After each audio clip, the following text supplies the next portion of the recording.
Bienvenidos a todos, and welcome everyone to the panel. I'm not going to do introductions right now. I'll let the panelists introduce themselves. I don't want to butcher anybody's names. But thank you for joining us. We're going to talk about a very interesting theme today. I'm Rohan Malhotra. I'll do my own introduction at the end. But our topic today is risks and opportunities, how to address blockchain and NFTs in sports from a strategic perspective. And I have an excellent panel, I think, that we're going to discuss this topic with. Peter Drucker, a famous management consultant, said, innovate or die. And this is a theme that's growing in importance in today's world, especially in sports, which has traditionally not been an industry that has embraced change very easily. Sports has traditionally been a bit behind the curve when it comes to adopting new technology. However, today, with Web3, sports is driving that change. It seemed like nobody knew what NFTs were until Dapper Labs and NBA Top Shot came out. So sports has been at the forefront, and today we're going to discuss more risks and opportunities. But who are we going to discuss this with? This very nice-looking, good-looking panel. I'll start with the ladies on the far end. Why don't you take a minute to introduce yourselves, and we'll kick it off from there. Thank you very much. My turn, so I'm Cristina Carrascosa. I'm the founder of ATH21. We are the first crypto-specialized law firm in Spain. And among our experience, we advised the first crypto main sponsorship transaction between a crypto company like Socios and a La Liga football club.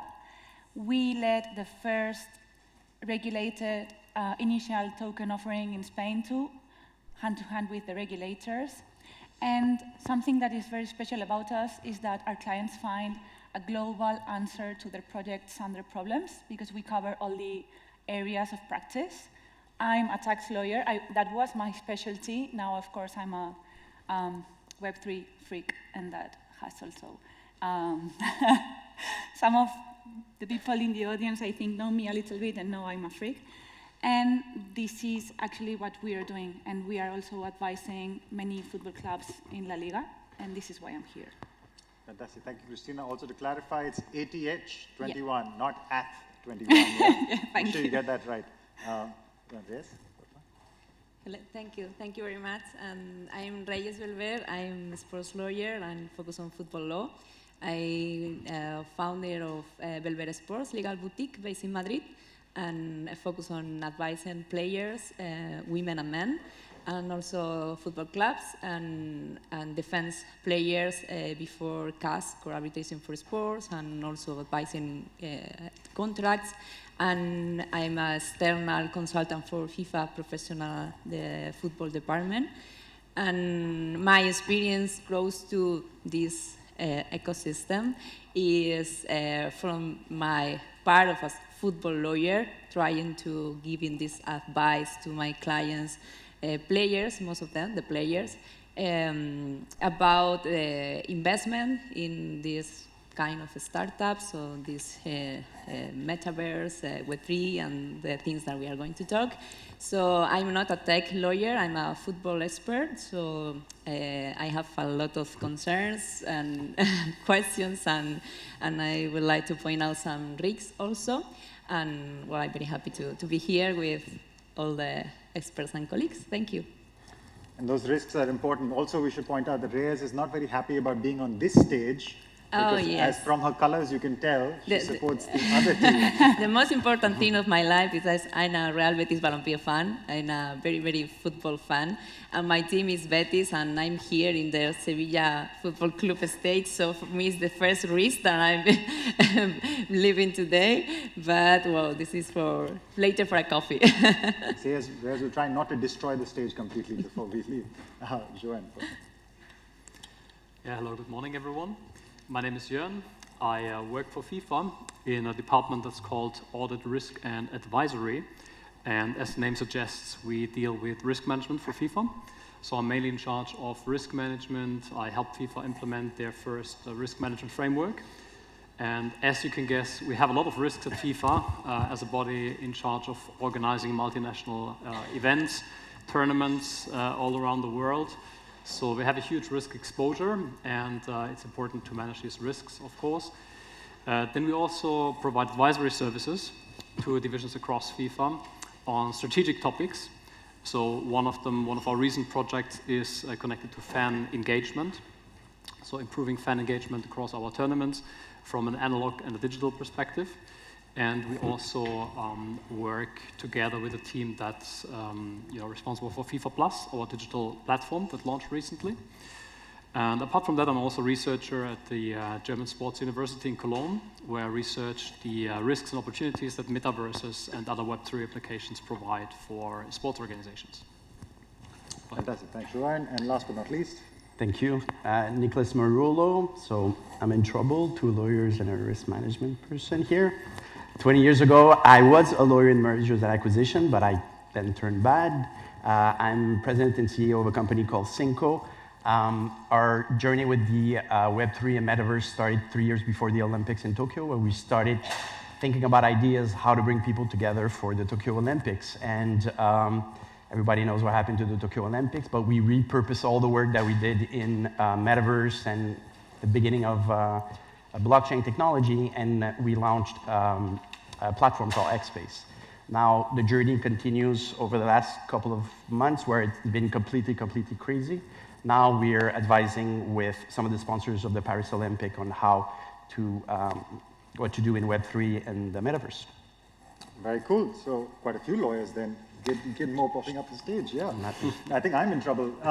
So I'm Ron Malhotra, co-founder of Sports Tech X. We're basically a market research company. My job and the job of my team is to stay on top of whatever new is happening in sports tech. What are the latest trends in different parts of the world, comparing investment trends in startups from the US to Europe to Asia. And we present this research in the form of content. We have a lot of reports that we publish, and we do a bit of consulting. We do a bit of startup connections for fundraising. But that's enough about us. I think you want to hear from them. So as far as the topics today, I'm going to follow Aristotle's rule of 3, which is to try to have 3 key takeaways that we want to take away, well, from this panel. Those are in the form of 3 questions that I would like the panelists to answer. Question number 1, is it absolutely necessary now for sports organizations or leagues or anyone within the sports industry to start experimenting with Web3? Is it a now issue, or do you have time? Number 2, as the title suggests, what are the opportunities that this new technology presents? And number 3, what are the risks that need to be covered? And I think we've got plenty of risk management experience on this panel to address all those topics. So I'll start with you, Joanne. And by the way, I hope everybody can hear us okay. In case there are any problems with mics or anything, please let us know. So I'll start with FIFA. As you already mentioned, FIFA Plus and FIFA Plus Collect has been this new initiative that FIFA has launched. I guess the question is, why did FIFA find this timing now? Why was it necessary for FIFA to come up with this platform in this moment? Yeah, thank you very much for the question. Good question. Why now? So I think, first of all, the FIFA World Cup in Qatar is coming up, so that's probably very good timing. But also, I think, for all sports organizations, not only FIFA, it's really important to keep in mind what new generations of fans want. So we all know, football has a lot of supporters, obviously, but we also need to make sure that in the future, people will also support football. They will get what they want in terms of, like products, offerings from clubs, from associations, leagues, and also federations, obviously. So my topic is everything around the new generations, the consumer research. So, for instance, Generation Z, which are mainly people born between 1997 roughly and 2012. These are like the people we see as the new generation of sports fans. And that's not a FIFA perspective alone, that's more like from research, right? And when it comes to this consumer research, it's very important to understand what these guys want from us, from football, from our products in the future. And I can just tell you a very brief story. I went to South Korea a couple of years ago, and I attended a football match there. And there were like 1,000 people in a stadium that had a capacity of 65,000 during tournament times, for example. Now, I know that baseball is more popular in South Korea compared to football, so that explained why there are comparatively few fans attending. But then a couple of weeks later, I attended a match there where there were like 40,000 people, and they were watching a League of Legends match on stage there. So they were basically watching 2 teams playing a computer game against each other. So for me, it was very strange to watch that, but it was a huge party, it was an amazing event, and that was for me the moment where, like in Germany, we say aha moment, like, you know, where I understood, like, okay, you know, maybe these younger people, they want something else, which maybe a little bit older generations have a hard time understanding, right? So I think that's a key to focus on these fans and then develop our products around the consumer tastes and what they need. Makes a lot of sense, putting the fans at the center of the universe. By the way, to address Johan's point, anybody who has been born in the 90s or later in this audience? I think primarily we have, oh yeah, we have a few up there. Okay, I'm curious to hear your perspective. How many NFTs do you own? Does anybody own NFTs? Actually, yeah, just a quick show of hands. Any NFT owners? Zero? Zero? We've got a few. Okay, so there is some work happening in this space already. To Christina, now we heard that, I mean, clearly FIFA places fans at the center of it, but what else do sports entities need to consider if they are experimenting in this space, in your experience? I would say they would really need to first actually address the question of where do I want to be next year or in a 5-year period, because not all clubs are going to be in the same place. I've seen this evolution where, like 5 years ago, and as like Jörn was saying, 5 years ago, there was no interest whatsoever in crypto from football clubs. It was like this niche of freaks typing code. Then came ICOs and tokens, and with fan tokens, and especially the metaverse, it has boosted interest of, I would say, mainly all the big traditional firms, not just clubs or football clubs, in this space. So if they want to enter the space of, I say Web3, but Web3 includes metaverse, tokens, fan tokens, yeah, and all these sort of Web3 type of companies and or projects. I would say that metaverse, of course, is the most popular one. I would say maybe is the one that will take the most years to develop in a practical and attractive way, because if you enter now at Decentraland, it may be fun, but it's not that attractive because avatars aren't that so neatly well developed. I would say it's not a short journey, it's a long-term journey, because engaging in Web3 projects is something that needs to be addressed also from a legal perspective. Yeah. And in that sense, frameworks are now being developed. It's essential to decide which jurisdiction projects are going to be based in, because, you know, we've got these sort of fragmented frameworks all over the world, and we've got the US SEC wanting to get jurisdiction over every single Ethereum project, and you've got the Spanish regulator saying this, German regulator saying that. So that should be, for me, and as a lawyer, of course, the first risk or challenge to address. Fair to understand, let's say, where this technology is coming from and how we connect to it, and let's say what ecosystems it operates in. Reyes, to you, how can, because we're seeing, like FIFA Plus Collect, we've seen so many sports organizations over the last 18 months launch some sort of NFT platform. Yeah, either as a collectible, either through socios or fans, so rare, or do something on their own. Yeah, but I'm not sure they're really prepared or they're ready for what they're getting into. How can sports organizations better prepare? What steps do they need to take internally before they start addressing this topic? Well, I think first is to know the ecosystem. I think the big problem here is that the clubs and also the players doesn't know what is this. What is an metaverse or Web3? It's like, okay, this is an NFT and I'm going to buy a sticker and that's all. And I put my money in this startup and in this company and that's all. And it's not, that's all. So this is the big problem. So clubs and athletes and players, every day they are receiving a lot of proposals for investment in this ecosystem, but they doesn't know what is it and the whole ecosystem. So we have a lack of knowledge and expertise, and I think this is the big problem. First, we need to put the hands of inside the clubs and also the the people surround the players with expertise, with people that are experts and know this ecosystem and can explain why you are buying an NFT. It's not only to put my money and lose money, because there are a lot of people, and maybe this is something unpopular, but I'm here to tell, I think, the reality, that are losing money with this. And this is a risk. And also the connection with betting. These cryptocurrencies, for me, is like, this is the same that betting. So we are in a red line, and it is really, really important to receive a good advice. The sports entities and the clubs should hire people who really know what is this ecosystem, the whole ecosystem, not only to buy an NFT, and then to prepare and to make a strategy to develop this in a good way and with good governance principles. That's all. I'm a lawyer and always try to advise that this is something without no question, no?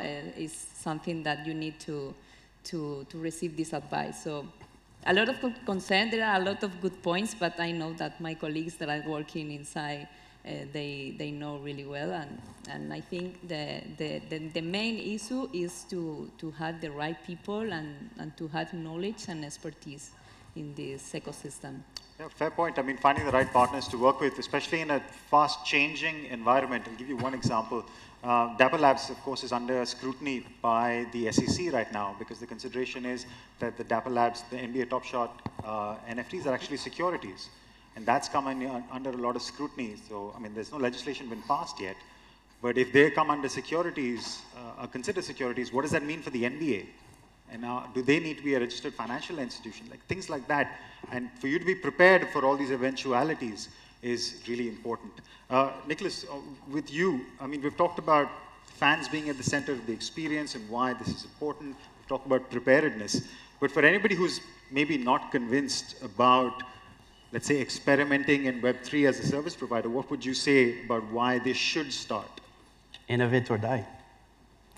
It's, I think it's very clear that we have a tendency to look at these type of things that we kind of don't understand from a business perspective. I think we need to look at it from a user perspective. Any change in technology starts with a change of behavior. If we look at the evolution where we are right now, we are at Web 3, but there was a Web 2 and there was a Web 1. I think we need to ask the question, why did we have Web 1? Because we wanted to go from live banner to digital banner so we can reach more people. Web 2 was about conversation. How can we speak to each other and then get the consumer or fans involved in the conversation so there's a two-way conversation? So what is Web 3? Web 3 is taking 2D, breaking it into 3D, because we want to be immersed in 3D now. We see millions of people playing games. You talked about League of Legends. The idea of there's a whole generation that lives in 3D world, so they experiment in 3D world, so they want to engage in 3D world, they want to talk to in 3D world. So that's the first thing that's going to be important, that companies or sponsors or team need to know their fans are experimenting in 3D. Secondly is ownership. We talked about NFT and how to protect, and I think the first step that they need to take is to understand that when somebody buys something, it's theirs. So they need to be able to do different things, and that's what NFT brings to the table. I can turn around and sell it to anybody here, which is something new. So that change in consumer and fan behavior, that's what companies, sponsors, and teams need to understand. It's not about them. It's about the next generation of people that we're trying to engage with and talk to them. So I think the first step is this. Secondly is there's a road to, let's say, the metaverse, which you said that is going to be the end result of it. There's a road to get there. The metaverse is exactly what e-commerce was. Some companies just jumped into it. Some companies waited. What was the framework for e-commerce? I buy something in Ireland. The servers are in Spain, and I'm selling to somebody in France. What law do I apply? The exact same thing is applying right now to an ecosystem that is completely like we don't know where to go. So what we need to do, we need to go step by step, keep the consumer in mind, and what we do, and not miss the boat like a lot of companies did for Web 2. Yeah, I think that theme of innovate or die is super strong, and that's the point that we want to drive. Look, we're not saying that Yeah, if you don't jump on it, you'll miss the bus. Yes, you have to jump on it, but in a prepared way, work with the right partners, find the right solutions. To add to the points, there are a couple of areas within Web3 that I think are especially important. Smart contracts. For any organization today to understand how smart contracts really work, how does a contract become auto-enforceable, that it functions by itself, that's an entity that keeps generating either revenue or conditions.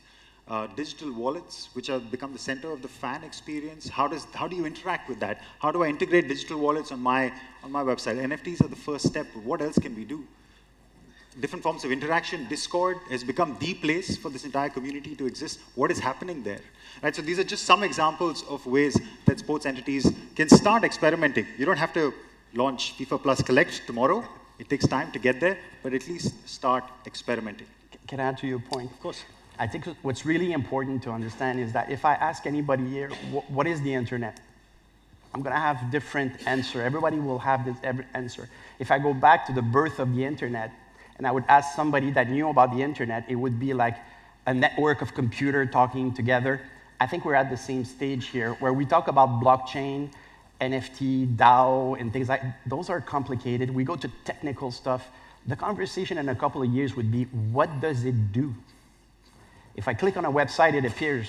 I don't know what it does, the networks of computer. I think to gain mainstream, the Web3 world is going to need very practical application of, I don't care what's behind, does it do for me? How do I apply it to my life as a fan or as a team? And I think it's going to take a couple of years for real example to come to life and people understand what is it for. Then we'll get mass adoption. Then we'll get companies, sponsors, teams getting involved. And that's what's going to take a couple of years because right now there's a lot of NFT projects that are dying. Crypto, as you can see, is going down for different reasons. So we're scared of getting into this world until we realize, okay, these are the real concrete application of a blockchain. These are real application of an NFT, for example. But then we'll have mass adoption. True. Utility, utility, utility. That's the phrase, right? But why are we doing this?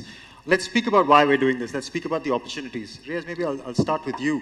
We talked about licensing deals as becoming the, let's say, biggest way for sports entities to derive revenue from these projects. But what should a sports organization consider? I mean, it's all about the fine print, right?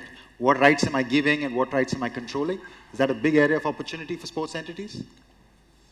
Yes, I think there is a lot of opportunities related to fan engagement, but also the smart contracts that you were going to talk before. And also from my legal perspective, I think there is a big opportunity in relation to anti-doping that I think, and data.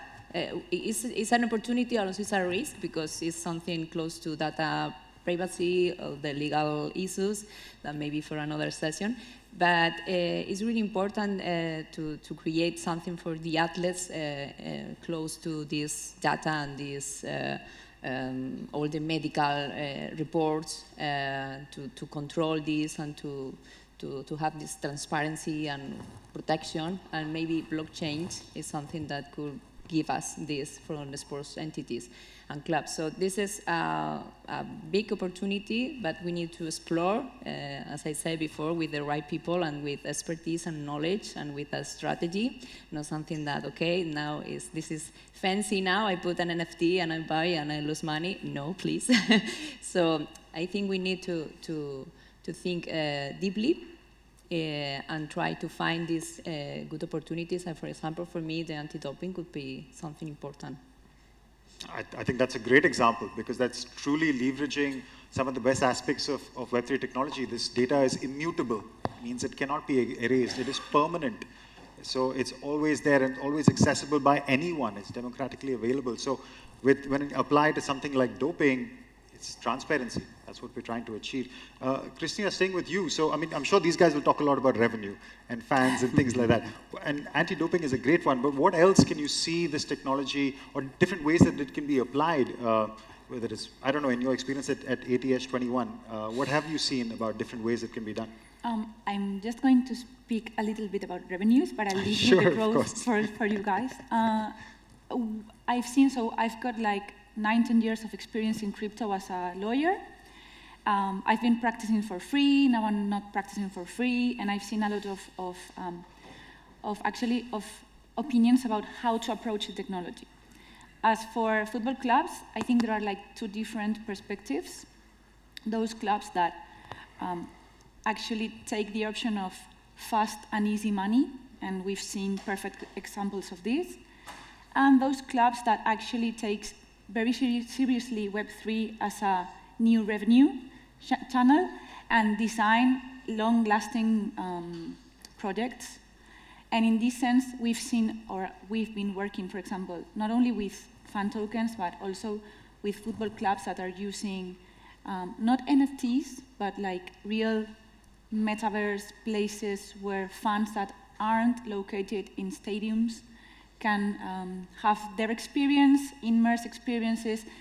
I don't think that's so immersive right now because hardware is still being developed and now experiences are not that attractive, as I said before. But those are, for me, like the long-lasting projects of football clubs that know that they have a new audience, and there was a panel about Gen Z in the main stage, and this new audience, this new generation, are demanding new things. And these new things can, of course, not only be given to them through Web3 products, but Web3 helps. And also there's a very interesting piece of information that is developing Web3 projects was so expensive 5 years ago. Hiring a Web3 developer was like really expensive because there were a few of them. Now, it's not that expensive. And if you actually do this analysis of risk vs benefits, you can see that investing a considerate amount of money, you get a very long-lasting infrastructure in the metaverse that you are going to be able to use like for as long as you want. Right. That's a great point. Again, building a skill set in-house, these resources, I mean, famously, for example, the Ethereum merge happened over the last few weeks, which has been, a lot has been said about the impact of it on cost, and maybe you won't see that straight away, but over a period of time, it's just inviting more players in, more actors into the ecosystem. Joanne, maybe let's talk about sponsorship for a bit, because as Christina mentioned, this is a lot of revenue on the table for large sports organizations, but it's also about finding the right partners. No? I mean, for example, the Crypto.com arena with the Lakers, you've got the FTX arena in Miami, Inter Milan has a shirt sponsor, you see socios everywhere, maybe as we saw it at the Sevilla Stadium as well. How does a sports organization consider working with sponsors that come from this space? Yeah, I think before considering even sponsors, we have to take a step back and adding to on what Christina said, like knowing really what the consumers want. Because if there are no fans, no consumers, eventually we'll have no sponsors, right? Sponsors come with the consumers and the fans. So I think we're still at the stage where we're considering what the consumers want. And there's a lot of more research needed, also scientific research into what let's say, the Generation Z wants. Because, for example, for many of the older generations, let's say millennials or Generation X, it's very difficult to understand why, like, for example, players in an online game, like, for example, my kids' generation, they would purchase a part of equipment for their avatar, like a shirt or a gear or something, right? So I understand why they would buy a better weapon or like a camouflage shirt or something, you know, but then they purchase something like a pink shirt or something. And I'm like, why are you purchasing a pink shirt for your avatar? And they're like, yeah, because it looks cool. But I'm like, but isn't the whole purpose not to be seen, like hide with your avatar? Because you need to shoot your enemies, kind of like in most of these games, you know? And then they say, no, but my friends, they see me like that. And I'm cool if my avatar wears this pink shirt, which is uniquely whatever designed. And this shirt is also, by the way, an example for, it's technically classifies as an NFT, right? So that's like in-game sales and purchases that many older generations, like I have to be careful about older generations, right? We're not that old, but you know, like the decision makers in sports organizations, they technically are mostly, they're not like in their teens anymore, right? So if we look at these consumers, we need to really understand them and their behavior first. Then, like what Christina said, right, then design the products around their tastes, what they want. And then once we get their interest, then we can, attract the sponsors that also fit with these interests and needs of the consumer groups. Fair point. I mean, you have to solve for retention first. Any app builder you'll talk to will always say the first problem you want to solve is retention, which is keeping the users that you have. So finding good products that actually are sticky, that your users want to come back to again and again, and then you solve acquisition, etc., which is where maybe sponsors will come in. We will get a word from you off fan topic. I think Johan is like fully about the fans today.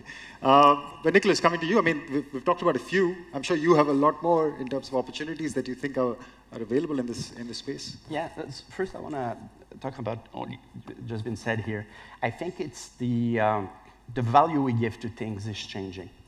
So your kids value the fact that they can buy that pink shirt, as other generation will value different things. And I think that's what's the disconnect right now. Some of the older generation that are probably signing check in those organizations, they don't understand because they don't give value to certain things that the Gen Z is giving value to.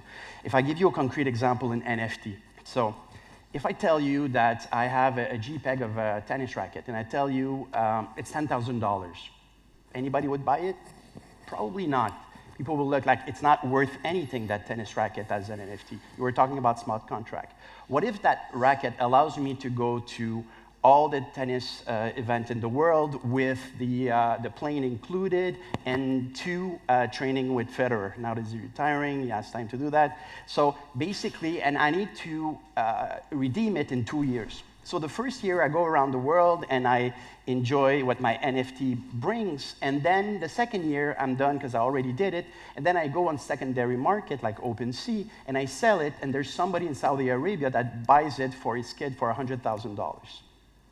Now we see the value of having that NFT because we see that there's a real life value behind it, and I believe that that's going to be the transition for the older generation where they're going to say, what does it do?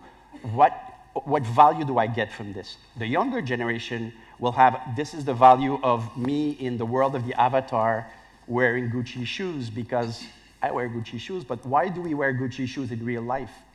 Are they better than Nike or Adidas? Not really, because they're Gucci. So it's what people think of us. So if we translate that to the virtual world, they do the same thing with avatar. So I guess the disconnect is how we value things, the older generation, and how the younger generation value things, and how we're going to bridge it in the next couple of years by creating those maybe hybrid NFT where you gain things in real life by buying an NFT, which is a lot of companies are doing this right now. Yeah, the phygital world, that's a phrase that you've heard about a lot.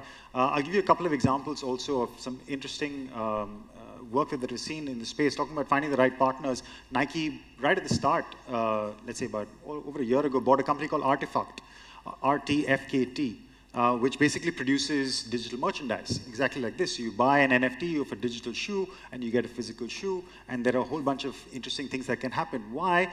Because not only have I got access to the shoe, which I love to show, but the value of the shoe is appreciating as well, right? For the user, there is a two-pronged effect. I can use this NFT as a membership pass to get access to a lot of, let's say, benefits, but at the same time, the value of that pass is also appreciated. I think what's going to change everything, and I believe that's the real opportunity here, will be the metaverse. Because the metaverse will give us context. Right now, NFT, blockchain, they're concepts. They're just tools. Like, why do I? But the metaverse will give us context. I walk around an event, there's a door, the door is locked, I need to buy an NFT to unlock the door. So I'm doing something that I understand. To cross that door, I need an NFT, so it's clear in my head. So the metaverse will give us context and will help blockchain, NFT, and everything that has to do with Web3 make sense in our world. And as I was saying before, the kids that are playing video games, it's going to be second nature for them to go here. So it's going to take a couple of years, because you said like NFT, the Decentraland, and all that things doesn't allow us for great experiences at this point. But it's a question of time. The same way that at the beginning of the internet, it wasn't very good, but we still went, and then investment were poured into it. That's what's going to happen in the next couple of years. And I think when metaverse is there, it's going to give context to all of these elements of Web3 for everybody. Fair point. Quick show of hands. How many people have actually stepped into any sort of virtual world? Right? Well, I mean, we've got 1, 2, I can see maybe 5, 10. But I think that's a shot. Maybe that's something that everybody, because you can do it tomorrow. You can just go to Roblox. They have Nike Land, which is available. You can just jump in for free. Australian Open did something interesting. I think the Serie A actually streamed a match. on in what they call the metaverse. I think it was AC Milan versus Fiorentina or something. So there's lots of stuff happening. It might be worth for everybody in this room to just jump into one of these virtual worlds and actually experience it for yourself. Well, we all did. We all played video games at one point. Sure. So we all played video games, we had fun, and I think that's the point here. There's no one thing called the metaverse right now, and that's, I think, the confusion that everybody has. Where is the metaverse? There's no metaverse. There's several metaverse, and there are the centralized metaverse, which are the video games, the Roblox, what Epic Game is doing, and there are the decentralized metaverse that uses the blockchain. So it's really important that you guys understand that a video game is one thing, and they're all jumping on the metaverse wagon, and they are decentralized. The clear winner will be decentralized that allows us to buy and to own. So if I buy something at Roblox, it's not mine, it's Roblox. If they decided to shut down. The decentralized metaverse, which will use the blockchain, I buy something, it's mine. So that will be the future, and those metaverses don't have a great quality. Those are the ones that you're talking about, which is very different from the video game industry. But when we get the same type of quality and engagement from the video game industry into the decentralized metaverse, game over. That's the future. Plenty of opportunities, especially as you said, from the gaming industry. All right, we've covered opportunities a lot. Now we have to talk about the risks, because there are quite a few. Recently, we've had examples of Arsenal FC, who their tokens, I think with Socios, were brought down. They had to take down the advertising because of false claims that apparently they made. The consensus deal with the Premier League, which is a record-breaking deal, over 460 million, I think over a 5-year period. That deal, this news broke yesterday. I read an article that it might be renegotiated because now consensus doesn't have the money in the face of a crypto winter, right? And these are challenges that we're facing. Christine, I'll start with you on the far end. How does a sports entity cover these risks? How strict do you have to be in your contracts? You have to keep going back to that piece of paper. Like, how can they cover themselves? So, of course, I think Regis said this before. Entering into Web3-ish deals presents new legal risks. Things that we at ATH have as experiences that we have been for so long in the space as lawyers that we foresee certain situations that maybe other colleagues do not. For example, crypto winters. You close a deal with a super big crypto firm, 100 million euros, and crypto winter comes in, and their balances are worth just half of what they were worth. What happens? No payment. Okay. So what we have done, for example, at ATH is we have like this leitmotif, which is legal by design. And what we like to do is we get every single client case or contract or project, and I used to call it like a puzzle, and we see where some of the pieces will fail to actually fit if the worst case scenario comes into place. And with the worst case scenario, we work. We say, okay, guys, if this happens, things that we know because we've been in the space for 10 years now. So specific examples that we have is that, for instance, IP clauses, which are negotiated with developers, those are super critical. Also because we do have so we are freaks. At ATH, some people actually confuse us for developers when we are lawyers, because we are very freak about crypto, but we are lawyers. So we have this sort of mixed experience that is super positive for clients because we foresee technical situations and we cover them legally. We've got now in Europe this MiCA regulation that's being developed. Hopefully 2023 is coming into force. And MiCA has very severe provisions for cybersecurity hacks. So what are we doing, for example, at ATH? We have already modified every single agreement that we provide our clients with so that those cybersecurity risks are addressed from MiCA's perspective. It requires, I believe, a very deep interest in the technology, and of course, something that it's taken for granted from lawyers, that is our legal knowledge. If you've got that mix, your clients, I think, are more probable to be well covered and more safe than if you don't have that in place. Makes sense. I mean, first of all, be prepared for the worst, and secondly, hire good Always. lawyers. That's the big takeaway. So from a risk management perspective, I mean, FIFA's partnership with Algorand has been made quite public, but how do you, I guess, mitigate for some of the risks that Christina mentioned? Yes, I think, like also Christina and Nicholas mentioned, you have to select your partners carefully because, well, you know that there are thousands of cryptocurrencies right now on the market. There are lots of different blockchains. They all do different things, are at different development stages. So the future perspective, that's also my personal opinion, is that the blockchain market, blockchains will consolidate. Some of them will disappear. Some of them will get connected, like Nicholas said. And then also the same for cryptocurrencies. Like the most useful cryptocurrencies, I believe they will stick around, but the majority will disappear in the coming years or decades. So you should really put your money, or let's say in FIFA's case or any sports organization's case, you should have a clear use case for a blockchain, because it's too detailed now to go into details, but every blockchain has different, you know, like advantages and disadvantages, right? So there were different reasons at FIFA for selecting Algorand, for example. First of all, it's a sustainable blockchain. So they're not using like the high, they're very energy efficient, for instance, you know, when operating the blockchain. And that's something which it's really, really important in today's world. Probably everyone knows that, you know, Bitcoin has been criticized frequently for being pretty energy intensive.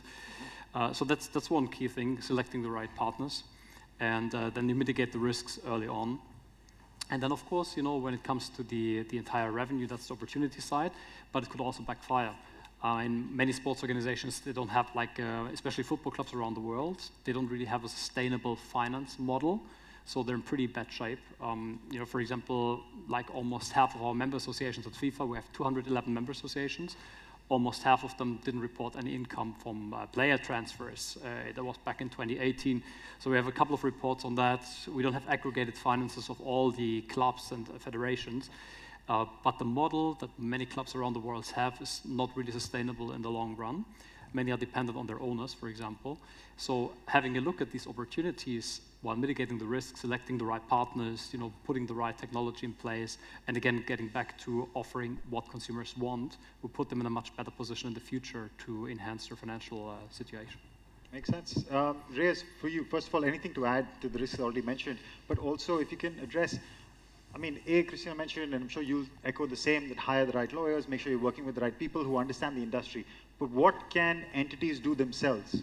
Like, how can they educate themselves? Maybe you can shed some light about some certain actions that they can already take.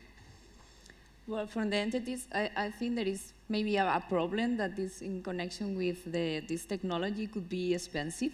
Those of us, I think, is something that for clubs is something to take in consideration. And also, well, about the cryptocurrencies and NFTs, I'm worried about the speculation and the fluctuation of these prices in connection with the clubs or news. And it's something that I don't know how could control this speculation. No? This is something that I'm worried about.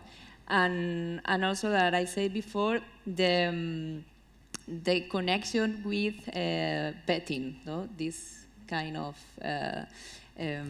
crypto, well, the sports cryptocurrencies and the addiction of the people that are buying this cryptocurrency. I think we are not talking about a lot about this problem, and could be an addition to. So this is something that every sports entity and every club, every player or every professional needs to know and to be aware. No? Yeah, try to educate yourselves, find the right ways to. Nicholas, to finish with you, I mean, Christina, Reyes mentioned a great point about the fans and the risks for fans, because we've had examples. Iconic is IQ, sorry, a couple of years ago, which just disappeared. Their value completely disappeared, and there were a lot of fans who invested in their tokens. There are other cryptocurrencies and tokens which fluctuate wildly, where value disappears overnight.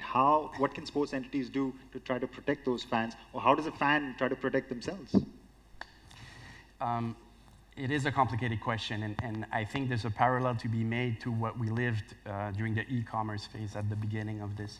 Yeah. And I'm a lawyer myself, so I can talk about this, but the legal system won't go as fast as the crypto and the Web3. It's going to go too fast and the speed at which that everything is going to change, even if we try to do legal frameworks, it's going to be very complicated. I think the legislative needs to get involved, new laws. It can take years, and in years from now, the conversation we're having about Web3 here is going to change in 6 months. So it's very difficult to create a legal framework. So what happened in the e-commerce phase, I was a lawyer with General Electric, and we were trying, and they're around the world, so we were trying to figure out like what law would apply, and we need to talk to judges and things like that, and we realized that it's self-regulatory initiatives, which is the industry will say, the big ones will get together, and then it will say, this is how we work. If you don't work like this, you don't do business with us. A lot of companies are doing this with sustainability. They want to work with companies that are sustainable, or else they don't do it. Probably you're doing it at FIFA. Now, it's going to be the same thing. To regulate the companies or the clubs or sponsors will to regulate themselves, get together into an industry standard. Maybe the laws, maybe the lawyers, because as much as you want to write clauses in a contract to make sure that 5 years from now a judge is going to tell you that you're right, it's not going to work that way. It has to be self-regulatory initiative where companies and brands say, this is how we work, this is what we are allowed to do, we don't do that. We don't put out there. Now for the fans, I think it's reading, learning, doing stuff, because you cannot curb creativity, you cannot curb innovation by being risk adverse. The more Walmart was risk adverse, they missed the e-commerce phase. So you need to go, but you don't need to go all out. You don't need to put your life savings into things. And as a company, you don't need to change your whole organization. You need to isolate a project, try, fail, try, fail. We need to fail a couple of times before we get it right. So I understand that we need a legal framework, but it's going to take time. But we need to try and test without being afraid that we're going to lose our shirts. So we need to do it in a very organized way. I think companies need to take their responsibility towards their fan, not to get involved in things that don't make sense. And as an ecosystem, we need to protect ourselves, the industry, and also a little bit of our fans. But it's the fan responsibility to learn about these type of things and not start investing their whole life savings into certain things. Yeah, especially when things are so this new, invest what you can afford to lose. I guess that's a fair principle to abide by. And yeah, read, learn. About the self-regulation, I don't know, maybe it's a bit like asking turkeys to vote for Christmas. It's a bit scary, but maybe there is some space for innovation or for things to come out there already. All right, I mean, we're kind of out of time already, but I will take maybe a couple of minutes more from the panel, if that's all right with everyone. First of all, what opportunity is that most excites you in the space? Nicholas, we'll start with you. Just quickly, maybe in 30 seconds or a minute. 100% the metaverse, because it would encompass everything that has to do, and it will bring some context into the conversation, and we'll find ways to apply real application of blockchains and NFT within a world that we understand, that we see. Everything will come together over the metaverse. Yeah. John, FIFA, or you personally? Personally, it's also the metaverse, because that's like the consumer-facing application, right? So, and especially like we said before, like if the metaverses are connected, like a browser nowadays, you can jump with your avatar from one virtual world to the next one.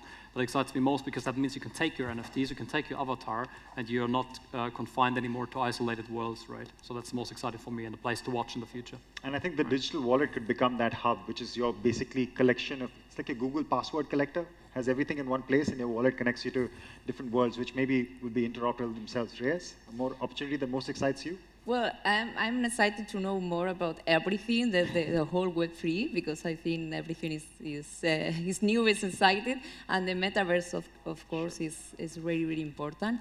But I would like to know how in the next few years we can try to connect something very particular for football that maybe we are missing, and metaverse, and this is passion.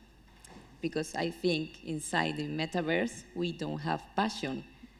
And this is something that I'm excited to know if I'm going to enter in the metaverse to watch my team at home. How can I receive this passion at the same time that I'm going to my stadium and I have received a hug with my friends? So for me, this is really exciting to okay, what are the next steps inside the metaverse? So, well, we will see. That's a big one. There's a famous saying, feeling comes before understanding. So if that feeling doesn't come Yeah. for a fan in this metaverse or whatever virtual world we create, maybe they won't spend time to understand. Christina, last one? I'm not going to say metaverse. Please go. I'm going to say this combination of new audiences like Gen Z with the fact that football clubs have a very powerful asset, which is their teams, their players, and their stadiums, and their merchandising, which can be turned into pure digital assets. Yep. Digital merchandise, it's a huge, huge space. All right, my last question, and this is the one that I always love to end a little panel or conversation on. We're all sports fans here first, I'd like to believe, before we're working in the industry. So the other way down the panel, your favorite sporting moment, either as a fan or as a player, anything that you loved to feel passionate about, as Reyes said. Okay, so I'm a Valencia Football Club fan, very fun. And I would say, okay, I'm going to say the last match I was at in Mestalla. Because I love like very normal day-to-day events. I like enjoying those. So that's my favorite one. And I hope the next match will be my next favorite moment. Okay, you just love the stadium. Big Rafa Benitez fan? Everybody loves Rafa still? Yeah. Reyes, for you? Well, I told you before, I'm Real Betis Balompié fan and crazy about football and Betis. And this year we won the cup, the Spanish Cup, Copa del Rey. So we are champions. So that's Against us. That's it. Mic drop moment. Right? We won. Yeah. Perfect. Joan? Yeah, for me it was more like a project I did before I joined FIFA. I had a consultancy, a sports consultancy, and I had the opportunity to travel around Asia for the Asian Football Confederation and work with almost, well, a lot of clubs, almost all federations across Asia, which was really amazing because you get to see stuff that you don't see like in European football. There are different development levels, have different challenges, especially in smaller football countries where they're still developing infrastructure. So that was really exciting for me, exciting 2 years. I remember watching a match in South Africa and other parts of Africa. It's crazy. Like some of these smaller countries, the passion that you see is intense and you really feel it. Nicholas, last one. It has nothing to do with professional sport. I think it's amateur, even lower. So my father's 75 years old and decided to take on Muay Thai. And he won a competition in Muay Thai in Thailand. I think everybody let them win, but in the sports, that was for me the most passionate I was about my father not getting hurt first, but winning that competition. That was. I think he was giving the hurt, that not was getting the hurt. That was the summon for me. Fantastic. Well, that's our panel. Everyone, hope you enjoyed it. Thanks. Thank you. Thank you.